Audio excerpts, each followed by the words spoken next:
In a neighborhood gripped by tension, a young hero rises to confront an underestimated menace. Amid battles, fractured friendships, and dark secrets, the quest to reclaim the community begins with a brave step forward. I never intended to run for HOA president. I thought the board was a joke. But after witnessing Karen treat our neighborhood like her personal empire, I realized someone had to put a stop to her reign before she started issuing commands from her porch throne.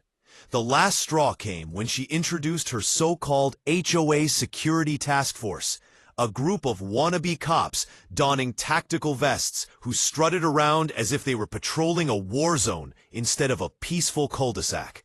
Welcome to Prodigy Tales. Don't forget to like and subscribe for your dose of HOA drama. My first campaign promise? To disarm the HOA cops. No more loaded weapons at block parties. Just flashlights, radios, and a splash of common sense. You'd think I suggested canceling Christmas. The moment I proposed this, Karen's eyes widened in shock, as if I'd handed her an official HOA violation form. Word traveled fast, setting the neighborhood group chat ablaze. Half the community rallied behind me, thrilled that someone finally stood up to her, while Karen's loyal followers began murmuring about me being anti-safety and unfit to lead.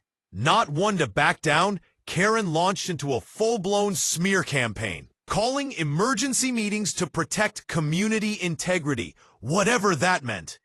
Meanwhile, the HOA cops shot me looks filled with fake authority, hands resting confidently on their belts, as if I posed a significant threat.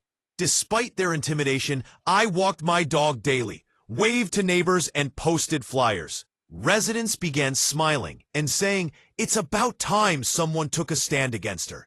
Each encounter sent Karen into a frenzy. Her lips twitched as though suppressing an impending scream.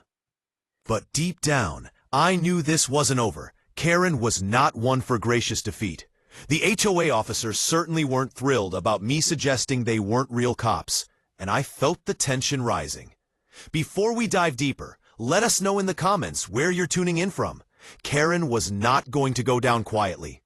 The moment my name appeared on the HOA ballot, she switched into full dictator mode.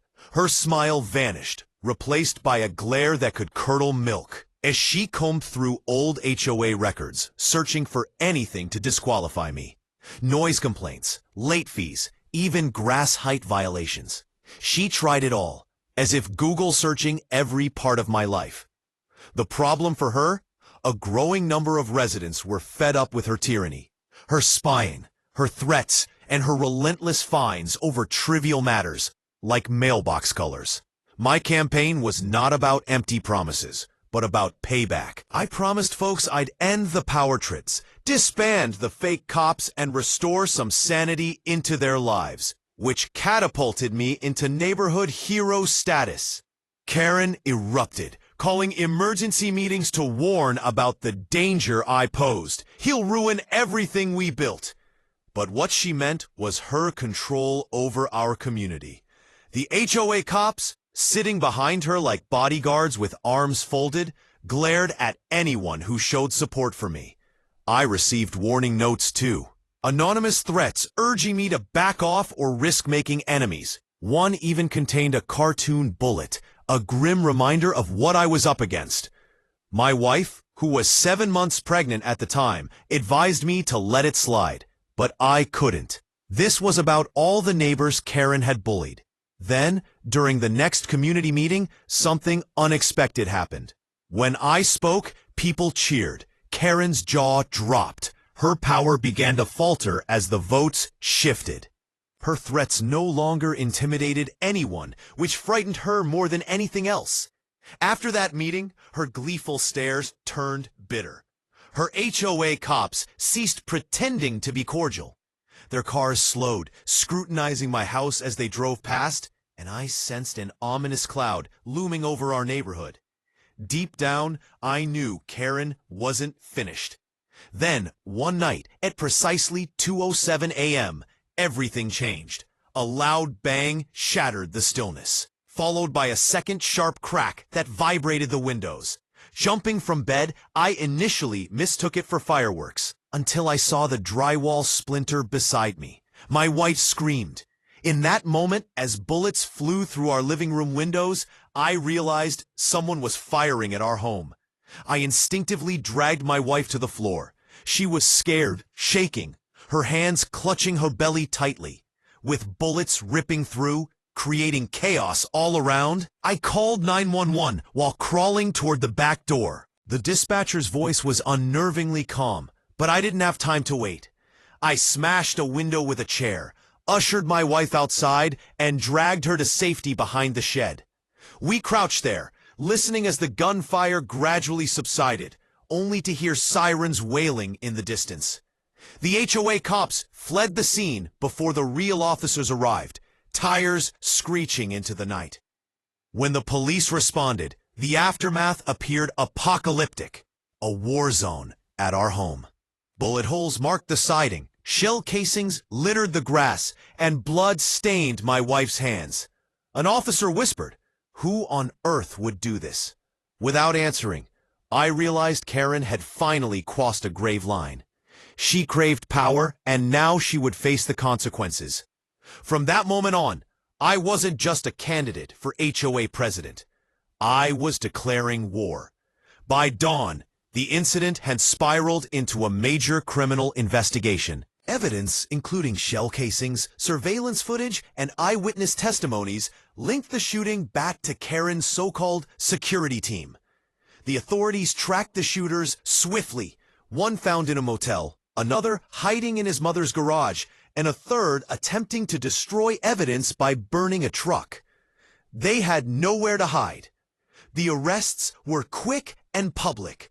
Karen was taken down in her kitchen amid her shouts of innocence, and the shooters were apprehended one by one, facing harsh charges: attempted murder, conspiracy, impersonating law enforcement, and various weapons offenses. The district attorney had made it clear they sought maximum sentences. During the trial, prosecutors presented recorded messages, orders, and bank transactions, revealing Karen financed the operation. Testimonies from the shooters confirmed her as the mastermind. The jury took less than a day for their deliberation. As sentencing neared, the judge showed no mercy.